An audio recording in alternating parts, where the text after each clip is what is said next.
Que la paz de Cristo esté con todos ustedes. Somos Sanguis et Aqua, dos fieles católicos.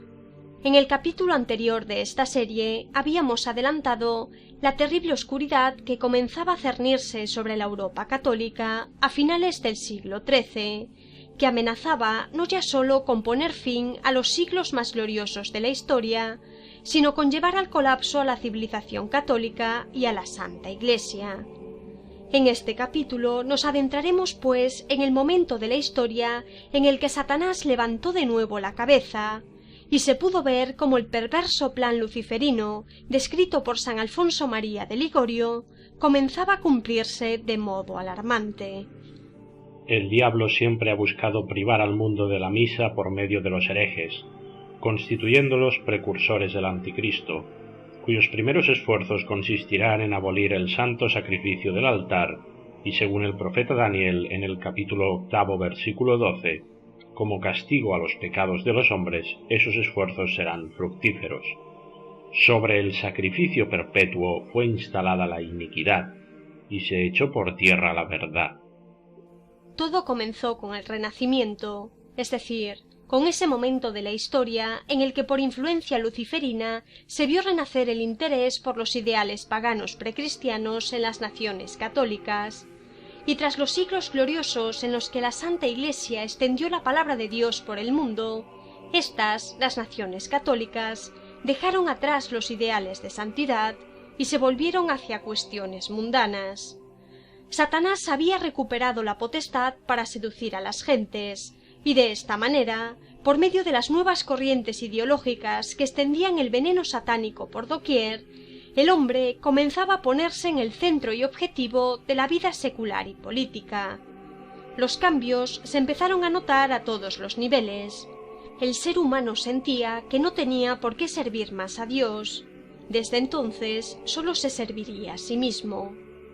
La hora del mal había comenzado.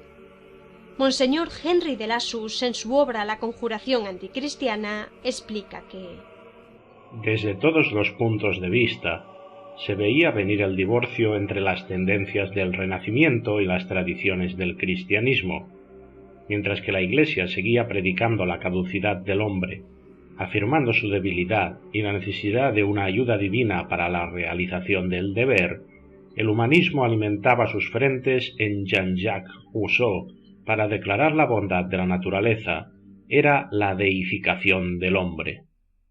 Y de hecho, este movimiento humanista no tardaría en tener sus repercusiones incluso para la liturgia. Monseñor Klaus Gamber, en su obra La reforma de la liturgia romana, explica: nos causará extrañeza poder constatar la aparición, al fin de la Edad Media, de una especie de primer movimiento litúrgico. Es probable que este movimiento haya tenido por origen la nueva percepción que los hombres comenzaban a tener de ellos mismos. Ciertamente, a finales del siglo XIV, el panorama europeo ya era desolador. Por una parte se produjo el gran cisma de Occidente, que dividió y confundió a la catolicidad durante 39 años, llegando hasta ver 3 cabezas en la Santa Iglesia católica a la vez, 2 antipapas y el papa legítimo que apenas contó con apoyos. La confusión era enorme. Además, diversas herejías se extendieron por toda Europa, afectando a millones de almas, y la peste negra arrasaría con 1/3 de la población del continente.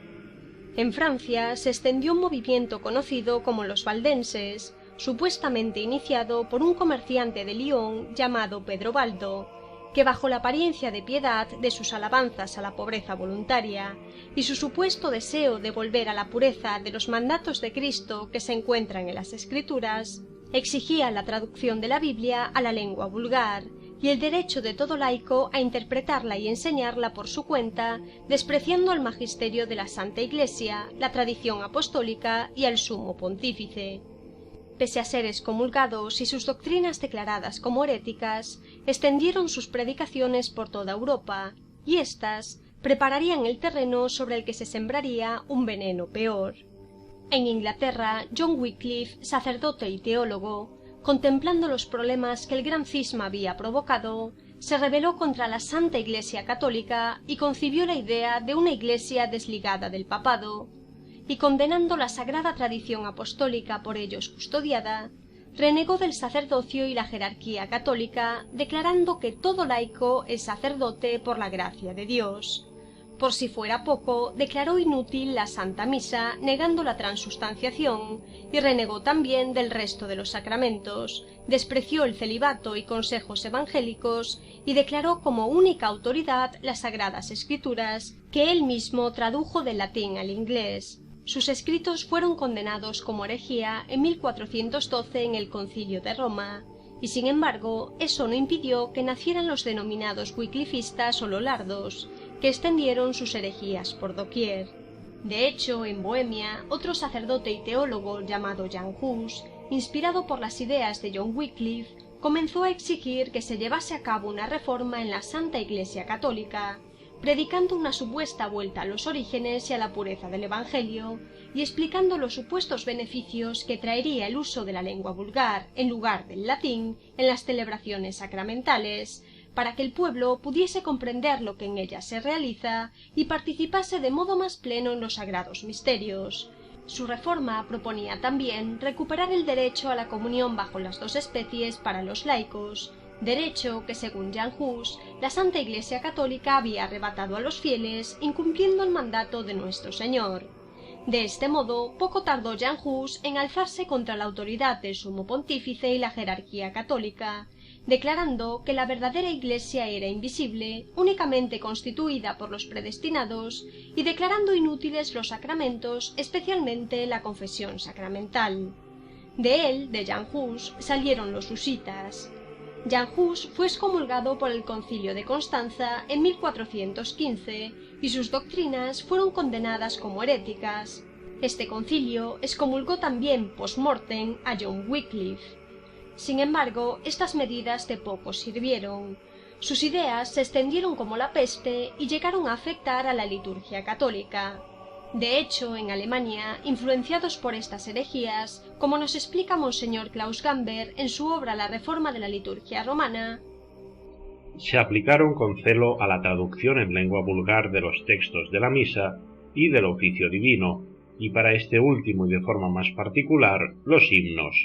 Se ha encontrado en Turingia, fechado alrededor del año 1400, un Missale Vulgare, tal como se titula el mismo, un misal de los fieles, donde al lado de las lecturas se encuentra también la traducción de oraciones y de cánticos alternados del misal romano. Le siguieron otros libros análogos. Se observa igualmente un florecimiento de los cánticos en alemán. Se crean nuevos himnos en lengua vulgar apropiados para ser cantados entre los cantos latinos de la misa o a continuación de estos. Así, en Navidad, después de la prosa Grates nunc omnes, se canta por 3 veces Alabado seas Jesucristo, o también villancicos entre los versículos del Gloria. Además de esto, aparecieron entonces nuevos cánticos destinados a las peregrinaciones y a los ejercicios piadosos. Esto era toda una osadía. Recordemos que ni siquiera los santos padres se habían atrevido a añadir nada por su cuenta al ordinario del ritual romano, y aunque ahora pueda parecernos una nimiedad, constituía un crimen por sí mismo y la semilla de una cizaña peor que no tardaría en brotar y que arrastraría al infierno a innumerables almas. Así, el humanismo del Renacimiento dio a luz a la Reforma. En 1505, en Alemania, ingresó en un convento agustino aquel que pronto iba a convertirse en el arma arrojadiza que emplearía Satanás para asestar un golpe certero a la Santa Iglesia Católica y arrebatarle naciones enteras con la consiguiente pérdida de almas. Hablamos de Martín Lutero.